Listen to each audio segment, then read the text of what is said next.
আসসালামু আলাইকুম প্রিয় শিক্ষার্থী বন্ধুরা, আশা করি তোমরা সবাই ভালো আছো। আজকে অনেক দিন পর তোমাদের সাথে আমি তোমাদের বহুল প্রতীক্ষিত একটা ক্লাস, যেটা হচ্ছে জিকের সাজেশন নিয়ে তোমরা অনেক দিন যাবত আমাকে বলছিলে যেন একটা সাজেশনমূলক একটা ভিডিও তোমাদের সাথে শেয়ার করি আমি। তো তারই ধারাবাহিকতায় আসলে আমার একটু ব্যস্ততার কারণেও আমি এতদিন হয়তো আসতে পারিনি, তোমাদের সাথে বসতে পারিনি কোনো জিকের সাজেশন বা হচ্ছে বাংলা ইংলিশের সাজেশনগুলো নিয়ে।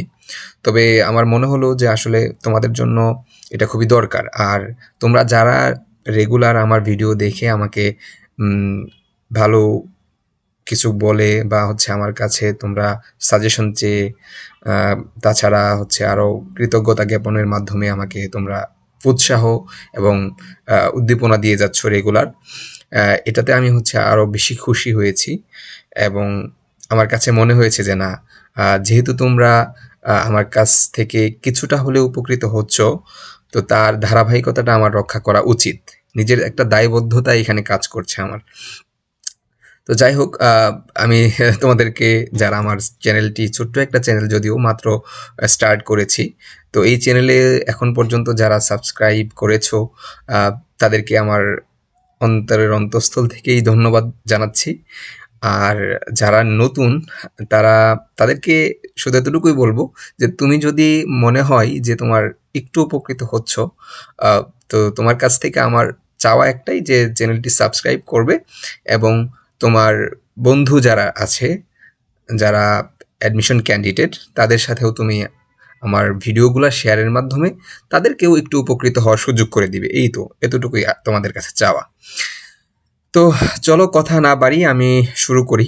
আজকের টপিকটা অলরেডি তোমরা দেখেছো, এখানে আমি লিখে রেখেছি যে জিকের চূড়ান্ত সাজেশন 2024-25 সেশনের জগন্নাথ ইউনিভার্সিটিতে। ওকে, তো দেখো, আমি আসলে এটা কয়েকটা পার্টে সাজিয়েছি তোমাদের জন্য। আরেকটা কথা একটু বলি ফার্স্টে, সেটা হলো যে এখানে আমি যে বিষয়গুলো তোমাদের সাথে শেয়ার করব আজকে, এই সবগুলা বিষয় কিন্তু লিখিত প্লাস এমসিকিউ দুইটার জন্যই কাজে আসবে। ঠিক আছে? তো এটা মাথায় রেখো। হ্যাঁ, আর ইউনিটের কথা বলে রাখি, তোমরা অনেকেই আমাকে কমেন্টে জানাও যে ভাইয়া ই ইউনিট বা সি ইউনিট বা ডি ইউনিটের জন্য ভিডিও দিলে ভালো হতো। আসলে দেখো ভাইয়া, এখানে তো এইবার জগন্নাথ ইউনিভার্সিটি পরীক্ষা নিচ্ছে, তো এটা হচ্ছে তোমার দীর্ঘদিন পরে বা হচ্ছে বলা যায় নতুন তারা একদম। তো আলাদা আলাদা ইউনিটের জন্য আলাদা আলাদা সাজেশন ওইভাবে আসলে দেয়া যায় না। তো সেজন্য আমি একটু সময় নিয়ে একটু ভালোভাবে ঘেটে দেখলাম যে আসলে আমি কম্বাইন্ডলি একটা সাজেশন দিচ্ছি, যেটা হচ্ছে তোমার সব ইউনিটের জন্য কাজে লাগবে। তোমরা অনেকেই হয়তো 2টা ইউনিটে আবেদন করেছো, যেমন অনেকে হয়তো ডি ইউনিট আবার ই ইউনিটে আবেদন করেছো। তো এইভাবে হচ্ছে তোমরা যেন একটা সাজেশন ফলো করলে সবগুলা ইউনিটই কাজে লাগাতে পারো, সেজন্য আমি হচ্ছে কম্বাইন্ডলি একটা সাজেশন তোমাদের জন্য তৈরি করেছি। তো দেখো, সর্বপ্রথম যে আমি পার্ট বাই পার্ট সাজিয়েছি বললাম। তো প্রথমত আমি দেখো 1 নম্বরে লিখেছি যেটা, সেটা হচ্ছে যে 24-এর মুক্তিযুদ্ধ এবং 71-এর মুক্তিযুদ্ধ। হ্যাঁ, তো এখানে আমি আসলে 24-এর মুক্তিযুদ্ধটা কেন লিখেছি, তোমরা জানো যে অলরেডি যে 2024 সালে আমরা যে গণ অভ্যুত্থানের মাধ্যমে একটা ওয়ান কাইন্ড অফ মুক্তিযুদ্ধের মতোই বলা যায়। কারণ আমাদের অনেক ভাই, অনেক বোন নির্যাতিত হয়েছে, অনেকেই মারা গিয়েছে, অনেকেই শহীদ, মানে সব কিছু মিলে একটা মুক্তিযুদ্ধের মতোই অবস্থা তৈরি হয়েছিল। আমরা আসলে স্বৈরাচার থেকে মুক্তি লাভ করেছি, তাই না? তো এটারই একটা প্রতিফলন বলতে পারো এখানে আমি, যে 24-এর মুক্তিযুদ্ধ আর 71-এর মুক্তিযুদ্ধ কথাটি দিয়ে এটাই বলতে চেয়েছি। হ্যাঁ, তো আচ্ছা, তারপরে দেখো, তো এখান থেকে আমি তোমাদের কি কি পড়তে বলবো। দেখো, সর্বপ্রথম তোমরা এই আন্দোলনের পরিক্রমাটা ভালোভাবে মাথায় রাখবা। শোনো, যে কোনো জিনিস তুমি যখন একটু ব্যাকগ্রাউন্ড সহ মাথায় পড়াশোনা করবে বা ব্যাকগ্রাউন্ড সহ জানবে, সেটা তোমার মাথায় কিন্তু খুব সহজে ক্যাচ করবে এবং সেই ঘটনাটা তোমার মাথায় থেকে যাবে। তো তুমি এখান থেকে একটা দুইটা ইনফরমেশন মুখস্থ করে যতটুকু সময় তুমি মনে রাখতে পারবে, তার চেয়েও বেশি সময় তুমি মনে রাখতে পারবে যদি তুমি সেই ঘটনার প্রেক্ষাপটটা জানো। আন্ডারস্ট্যান্ড? তো দেখো এখানে আমি আন্দোলনের পরিক্রমা এই জন্য লিখেছি যে কিভাবে আসলে শুরু হলো। হ্যাঁ, এই জিনিসটা তোমরা একটু ভালো করে দেখবা। তারপর হচ্ছে বৈষম্য বিরোধী ছাত্র আন্দোলন। হ্যাঁ, বৈষম্য বিরোধী ছাত্র আন্দোলন, এটা এই আন্দোলনটা কেন শুরু হলো, কিভাবে শুরু হলো এবং তাদের ভূমিকাটা কি ছিল। হুম, বৈষম্য বিরোধী ছাত্র আন্দোলন নামে যে ছাত্র একটা সংগঠন তৈরি হয়েছে, সেই সংগঠন সম্পর্কে তুমি একটু ধারণা নিলা। তারপরে শহীদ কারা, বিশেষ করে প্রথম শহীদ, হ্যাঁ আমরা তো সবাই জানি যে প্রথম শহীদ হচ্ছে আবু সাইদ রংপুর ইউনিভার্সিটির। সে কোন তারিখে শহীদ হয়? 16ই জুলাই। তো এটা কিন্তু অলরেডি মেডিকেলের প্রশ্নে, মেডিকেল ভর্তি পরীক্ষায় এসেছে। হ্যাঁ, তো তুমি দেখেছো যে মেডিকেল ভর্তি পরীক্ষার মতো একটা একটা গুরুত্বপূর্ণ পরীক্ষাও কিন্তু এখান থেকে প্রশ্ন হয়েছে। হ্যাঁ, তো অবশ্যই তোমার এটা গুরুত্ব দিয়ে পড়তে হবে। ওকে, দেন আসো হচ্ছে স্বৈরাচারের পতন, স্বৈরাচারের পতন। এরপর হচ্ছে তোমার কিভাবে স্বৈরাচারের পতন হলো, গণহত্যার বিচার। হ্যাঁ, গণহত্যার বিচার নিয়ে আসলে আমরা কি কি স্টেপ নিয়েছি, বিশেষ করে ডক্টর ইউনূস সাহেব উনি কি কি স্টেপ নিয়েছে। তারপরে হচ্ছে তোমার আহত পুনর্বাসন এবং অন্তর্বর্তীকালীন সরকার যে গঠিত হয়েছে, ও অন্তর্বর্তীকালীন সরকারের প্রধান বা উপদেষ্টা, হ্যাঁ ওনাদের সম্পর্কে একটু জানতে হবে। এটা আসলে খুব বেশি গুরুত্বপূর্ণ না, তবে তোমার গুরুত্বপূর্ণ বিষয় হলো যে এখান থেকে এমসিকিউ পাশাপাশি আন্দোলনের পরিক্রমা কেন জানবে, লিখিত প্রশ্নের জন্য বা লিখিত পরীক্ষায় তোমার লিখিত পার্টের জন্য যে প্রশ্নগুলো আসতে পারে এখান থেকে, আমি যেটা বললাম যে জুলাই আগস্টের যে গণ অভ্যুত্থান, এই গণ অভ্যুত্থান সম্পর্কে যা জানো লিখো অথবা একটা টিকা লিখো, এই টাইপের চলে আসতে পারে। হ্যাঁ, বা জুলাই অভ্যুত্থান, জুলাই গণ অভ্যুত্থানের বৈষম্য বিরোধী ছাত্র আন্দোলনের ভূমিকা সম্পর্কে লিখো, এই টাইপের একটা প্রশ্ন চলে আসতে পারে। ওকে, তো এরপরে আসো, আমরা বললাম এটা 24-এর মুক্তিযুদ্ধ সম্পর্কে। এরপরে আসো 71-এর মুক্তিযুদ্ধ। 71-এর মুক্তিযুদ্ধ সম্পর্কে আসলে যদি আগের সরকার থাকতো তাহলে হয়তো অনেক কিছুই আসতে পারতো। ওখান থেকে মুজিবনগর সরকার বা হচ্ছে শেখ মুজিবুর ভূমিকা, এই অনেক কিছু আসতে পারতো। কিন্তু যেহেতু আমাদের আগের সরকার নেই, সেহেতু আমাদের সিলেবাসটা কিন্তু কমে গিয়েছে। তো এখান থেকে তোমরা জাস্ট 7 জন বীরশ্রেষ্ঠ যারা আছে তাদের নাম প্লাস তাদের খেতাব, স্বীকৃতি, হ্যাঁ তারপর হচ্ছে ওই মুক্তিযুদ্ধের যে ঘটনা প্রবাহটা আছে ওইটা একটু মাথায় নিতে পারো। মাথায় নিলে তোমার জন্য একটু সুবিধা হবে। জাস্ট তুমি 47 থেকে 71 সাল, 1947 থেকে 71 সাল পর্যন্ত যে ঘটনা প্রবাহগুলো রয়েছে ওগুলো মাথায় নিলেই চলবে।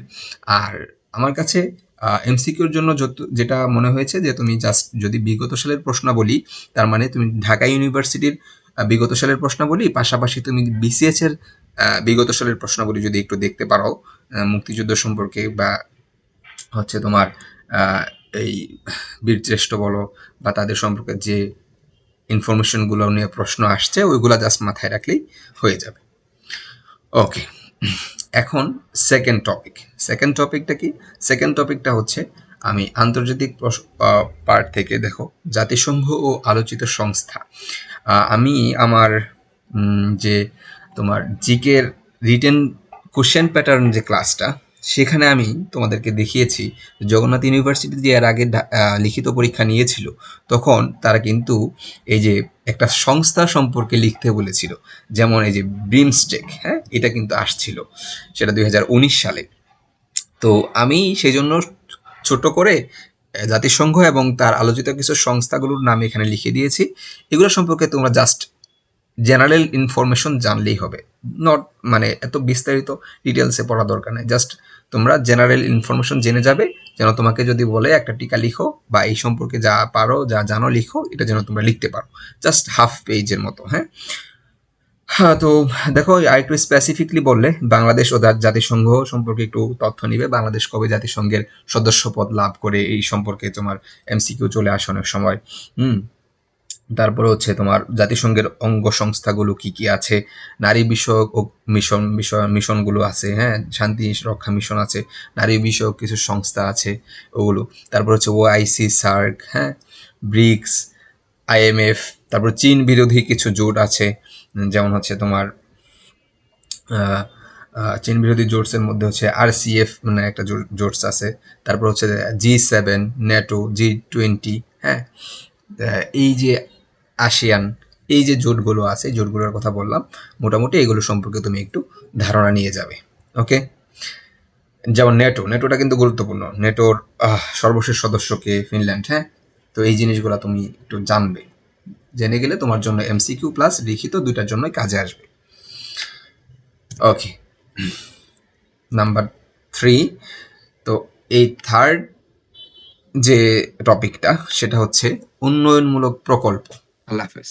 তো বর্তমানে বিশেষ করে তোমার আগের সরকারের থেকে শুরু করে এখন পর্যন্ত কিছু উন্নয়নমূলক প্রকল্প চলমান।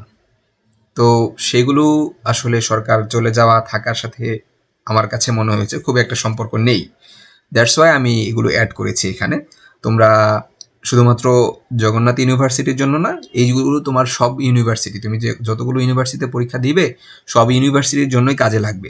দ্যাটস ওয়াই আমি এখানে অ্যাড করেছি। তোমরা একটু এগুলো সম্পর্কে জানলা, বা এগুলো আমার মনে হয় তোমরা অলরেডি জানো, তারপর আমি এখানে দিয়ে রেখেছি তোমাদের টপিক ওয়াইজ বুঝে ভালোভাবে সে প্রস্তুতিটা যেন নিতে পারো, এই জন্য আমি হচ্ছে এভাবে ভাগ করে দিয়েছি। তো দেখো এখানে সর্বপ্রথম যেটা লিখেছি, অষ্টম পঞ্চবার্ষিকী পরিকল্পনা। অষ্টম পঞ্চবার্ষিকী পরিকল্পনা যেটা আছে সেটা সম্পর্কে তুমি একটু জানবা, তোমাকে জানতে হবে। হ্যাঁ, পঞ্চবার্ষিকী মানে কি? 5 বছর যাবত একটা পরিকল্পনা করা হয়। তো বর্তমানে অষ্টম পঞ্চবার্ষিকী পরিকল্পনা চলমান। তো এই সম্পর্কে একটু জানবা। তারপর হচ্ছে এলডিসি কি, হ্যাঁ, তারপর হচ্ছে সাবমেরিন কি, এসডিজি, এমডিজি, এগুলো যে আছে, হ্যাঁ, sustainable development goal, delta plan কি, ব্লু ইকোনমি কি, আর এরপর হচ্ছে তোমার রূপকল্প কি, হ্যাঁ, স্মার্ট বিডি বা স্মার্ট বাংলাদেশ যেটা, হ্যাঁ, সেটা সম্পর্কে একটু জানবা। তারপর মেট্রো রেল অলরেডি জানো, কর্ণফুলী টানেল সম্পর্কে জানবা। তারপর হচ্ছে পদ্মা সেতু সম্পর্কে প্রশ্ন আসতে পারে, আহ, কিন্তু অলরেডি এটা একটু ওল্ড হয়ে গেছে, তারপরও আমি তোমাদের এখানে লিখে দিয়েছি, তোমরা একটু জানলা।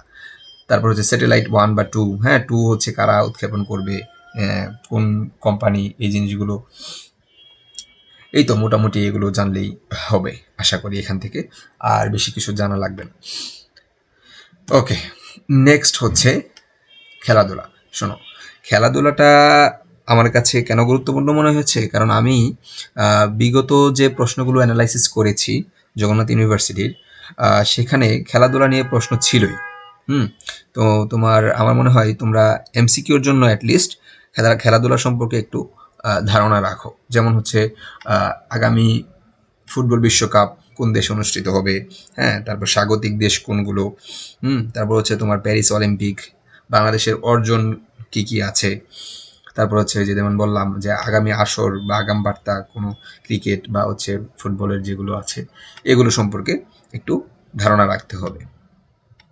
ওকে, তো দেখো আমি ধারাবাহিকভাবে যেহেতু তোমাদের এইভাবে টপিক ওয়াইজ লিখে দিয়েছি, আমার মনে হয় তোমরা এই টপিক ধরে ধরে একটু পড়লে সহজেই শেষ করতে পারবে এবং গোছানো একটা প্রস্তুতি হবে। আর তোমরা একটু শেষ পর্যন্ত দেখবে ভিডিওটা, কারণ হচ্ছে শেষে আমি একটা তোমাদের জন্য খুবই গুরুত্বপূর্ণ একটা গিফট বলতে পারো, যে আমার মনে হয় যে ওইখান থেকে 90% কমন, বা ওই টপিক থেকে 90% সম্ভাবনা আছে যে ওই টপিক থেকে প্রশ্ন আসবে। তো এটা আমি লাস্টে রেখেছি। তার আগে আমি এইগুলো বললাম। তো এখন আমরা নেক্সট যাই, দেখি কি আছে। হ্যাঁ, নেক্সট হচ্ছে,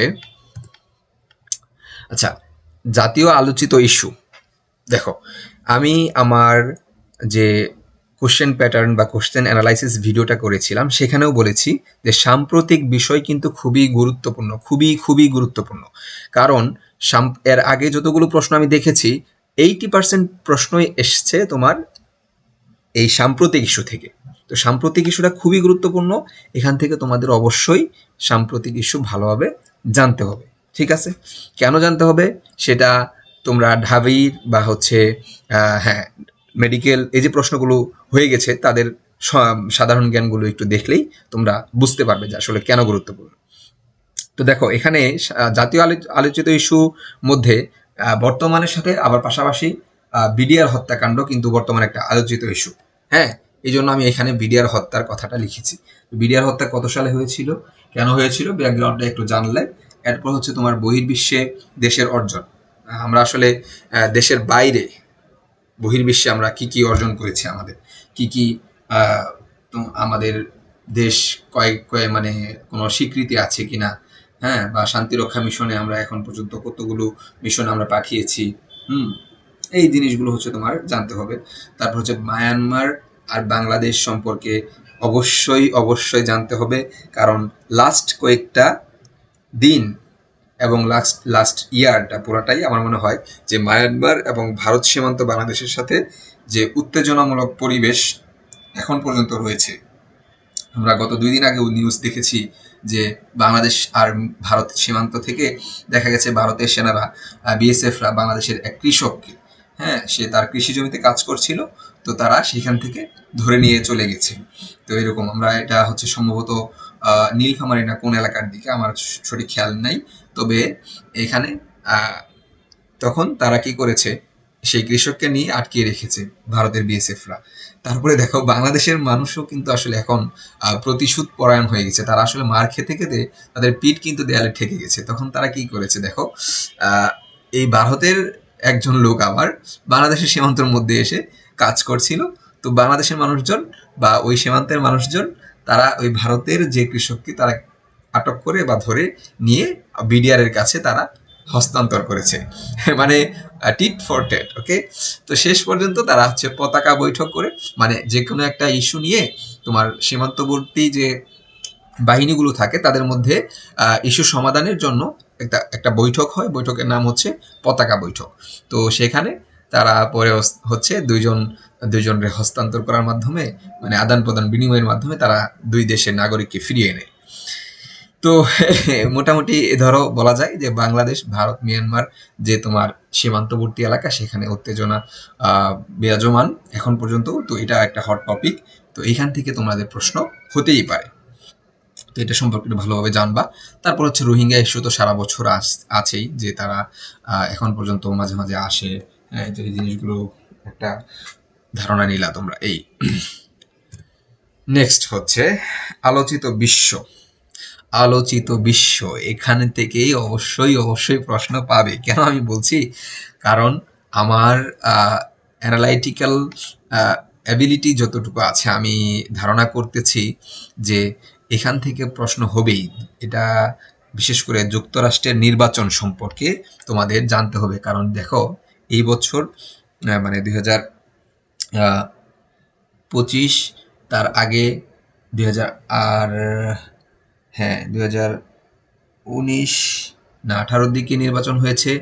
তারপরে হচ্ছে তোমার তার আগে ১৫তে নির্বাচন না কততে নির্বাচন, মানে নির্বাচন যে বছরই হয়েছে যুক্তরাষ্ট্রের, সেই বছরই তোমার সেখান থেকে প্রশ্ন এসছেই। সেখান থেকে প্রত্যেকটা, স্পেশালি ঢাকা ইউনিভার্সিটি, তারপর হচ্ছে তোমার মেডিকেল, হ্যাঁ, সবগুলো ভালো ভালো ভর্তি পরীক্ষায় সেখান থেকে প্রশ্ন এসছে। তো আমরা অবশ্যই এটাকে একটা কি বলতে পারি, একটা হট টপিক বলতে পারি, যে এখান থেকে তোমার প্রশ্ন চলে আসতে পারে। তো দেখো তোমরা এখান থেকে আসলে কি পড়বে, যুক্তরাষ্ট্রের নির্বাচন সম্পর্কে কি পড়বে। এখানে কি এটা পড়বে যে আসলে ট্রাম্প কততম প্রেসিডেন্ট, হ্যাঁ, তারপর হচ্ছে ট্রাম্পের বয়স কত, এগুলো শুধু এগুলো না, এগুলো তো জানবে, এগুলো তো অলরেডি তোমরা জানোই।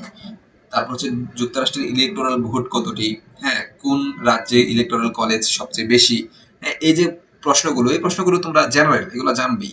এগুলা মানে যারা প্রশ্নকর্তা বা প্রশ্নপত্র যারা হচ্ছে প্রণয়ন করবে, তারাও অলরেডি এগুলোর সাথে পরিচিত এবং জানে যে অধিকাংশ স্টুডেন্ট এগুলো জানে। তো এখান থেকে তারা শুধু এগুলো না, তারা একটু ঘুরিয়ে ফিরিয়েও প্রশ্ন কিন্তু দিতে পারে। যেমন ধরো আমি একটা প্রশ্ন এই মুহূর্তে মাথায় এসছে যেটা তোমাদের সাথে বলতে পারি। যেমন যুক্তরাষ্ট্র সম্পর্কে তুমি যখন জানবে, তখন অবশ্যই সেই দেশটা ভৌগোলিক অবস্থান কোথায়, এরকম একটা প্রশ্ন কিন্তু জিজ্ঞেস করতে পারে। হ্যাঁ, তো নর্থ আমেরিকান না সাউথ আমেরিকান, তো এই যে জিনিসগুলো আছে, বা হচ্ছে তোমার কোন নদীর তীরে অবস্থিত, যে এই যে বিষয়গুলো, এই বিষয়গুলো থেকে তোমার একটু ঘুরিয়ে প্রশ্ন দিয়েই দিতে পারে। তো এই সম্পর্কে তুমি একটু জানবে। এই যুক্তরাষ্ট্র দেশ, পাশাপাশি যুক্তরাষ্ট্রের নির্বাচন। এরপর হচ্ছে ফিলিস্তিন ইসরায়েল ইস্যু। এটা খুবই খুবই গুরুত্বপূর্ণ। অলরেডি তোমরা জানো যে ফিলিস্তিন ইসরায়েল ইস্যু নিয়ে দীর্ঘ ১ বছর হয়েই চললো যে এভাবে যুদ্ধ হচ্ছে এবং অনেক মুসলিম মারা যাচ্ছে, মারা গিয়েছে, এখন পর্যন্ত তারা শহীদ হচ্ছে। হ্যাঁ, তো এটা আমাদের জন্য খুবই কষ্টকর। তারপরেও আমরা আসলে ইসরায়েল এবং ফিলিস্তিন সম্পর্কে এখান থেকে যে গুরুত্বপূর্ণ টপিক, কবে তারা হচ্ছে যুদ্ধ শুরু হয়, বিশেষ করে ফিলিস্তিন কবে ইসরায়েলের উপর হামলা চালায়, এই জিনিসটা জানবে। তারপর হচ্ছে যুদ্ধবিরতি বৈঠক হয়েছে কিনা তাদের মধ্যে, এটা সম্পর্কে জানবে। হ্যাঁ, তারপর হচ্ছে ফিলিস্তিনের যে তোমার ভৌগোলিক অবস্থান এটা জানবে, ইসরায়েলের ভৌগোলিক অবস্থান জানবে, এবং ফিলিস্তিন ইসরায়েল নিয়ে আসলে তোমার 1948 সাল থেকে শুরু করে তারা আসলে কতবার ইসরায়েল ফিলিস্তিনের উপর হামলা চালিয়েছে, এগুলো সম্পর্কেও তোমার ধারণা রাখতে হবে। এবং মধ্যপ্রাচ্য, ইসরায়েলের সাথে মধ্যপ্রাচ্যেরও কিন্তু একটা সম্পর্ক রয়েছে। হ্যাঁ, এগুলাও তোমার একটু জানতে হবে। আমি শুধু জগন্নাথ ইউনিভার্সিটির জন্যই কিন্তু বলতেছি না যে এত বেশি তোমাদের পড়তে হবে। আমি তোমাদেরকে যেহেতু সব ইউনিটের জন্যই একটা সাজেশন তৈরি করেছি, এবং আমার এই সাজেশনটা তোমার অন্যান্য ইউনিভার্সিটির জন্য কাজে লাগবে আশা করি। এই জন্য আমি হচ্ছে একটু টপিকগুলো বেশি দিয়েছি। তোমাদের যদি মনে হয় যে বেশি পড়বে না, সেক্ষেত্রে আমি তোমাদের যেগুলো বলতেছি গুরুত্বপূর্ণ শুধু ওইগুলোই পড়ো। হ্যাঁ, সিরিয়া, ইরাক, ইরান এগুলো না পড়লেও হবে, কিন্তু তোমার এই দুইটা টপিক অবশ্যই পড়তে হবে: যুক্তরাষ্ট্রের নির্বাচন, ফিলিস্তিন ইসরায়েল এবং মধ্যপ্রাচ্য যে ইস্যুটা। ওকে, তো এই হলো মোটামুটি 5টা টপিক। হ্যাঁ, 5টা টপিক আমি আলাদাভাবে তোমাদের জন্য সাজিয়েছিলাম। এবং লাস্ট ওয়ান আমি তোমাদেরকে বলেছি যে শেষে আমি তোমাদেরকে একটা গিফট, বা বলতে পারো যে একটা খুবই 90% পসিবিলিটি আছে যেখান থেকে প্রশ্ন করার মতো। আমি 2টা টপিক তোমাদের জন্য লিখেছি, তো সেই 2টা টপিক এখন আমি বলবো। এই যে ওয়ান লাস্ট আনলিস্টেড লিখেছি এটা, ঠিক আছে? ওকে, দেখো এখানে আমি বলেছি যে 3-0 থিওরি। 3-0 থিওরি, এখান থেকে তোমরা ডক্টর ইউনুস সম্পর্কে জানবে। ডক্টর ইউনুসের বর্তমানে কয়েকদিন আগে হচ্ছে তাই সে একটা স্বীকৃতি লাভ করে, সেটা সম্পর্কে জানবে। পাশাপাশি 3-0 থিওরির প্রবর্তক কে? ডক্টর ইউনুস। 3-0 থিওরিটা কি আসলে, 3-0টা কি? হ্যাঁ, এখান থেকে এটা জানতে হবে, অবশ্যই জানবে। আমি তোমাদের মানে বললে, ইচ্ছা করলে বলে দিতে পারি, জিরো আনএমপ্লয়মেন্ট হচ্ছে zero net carbon emission, and হচ্ছে জিরো কি জিরো পভার্টি। ওকে, তো এই যে 3টা জিনিস আমি জাস্ট শর্টলি বলে দিলাম। তবে তোমাদের যদি লিখিত পরীক্ষায় আসে যে 3-0 থিওরি সম্পর্কে কি জানো লিখো, তখন কিন্তু একটু বিস্তারিত লিখতে হবে। সো এই সম্পর্কে জানবে। ওকে, আর মুক্তিযুদ্ধের সেক্টর কমান্ডার্স, মুক্তিযুদ্ধের মানে কোন মুক্তিযুদ্ধের কথা বলছি, এটা 2024 না, সেক্টর কমান্ডার ছিল 1971 সালের।